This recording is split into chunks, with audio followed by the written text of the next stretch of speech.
আওয়ামী লীগ বাংলাদেশে যে ফ্যাসিবাদী কাঠামো তৈরি করেছিল সেটার নির্মূলের একটা প্রথম ধাপ আমরা আজকে দেখেছি। আওয়ামী লীগের বিচার নিশ্চিত করতে হবে, আমরা দ্রুত বিচার চাই, কিন্তু আমাদের ফ্যাসিবাদী কাঠামো বিলোপ হওয়ার সংগ্রামটা অনেক লম্বা।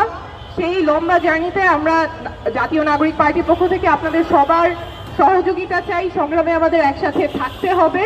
বাংলাদেশে আমরা যেই গণতন্ত্র দেখতে চাই, যেই ধরনের ক্ষমতার কাঠামো দেখতে চাই, যাতে জনগণের অধিকারগুলো সংরক্ষিত থাকে, সেই জন্য আমরা নাগরিক পার্টি থেকে মৌলিক সংস্কারের কথা বলছি, গণপরিষদ নির্বাচনের কথা বলছি।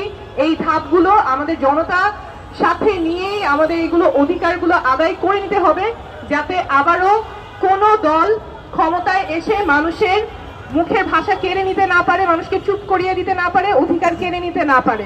এবং সেই সংগ্রামে আপনাদের সবাইকে থাকার আহ্বান থাকলো।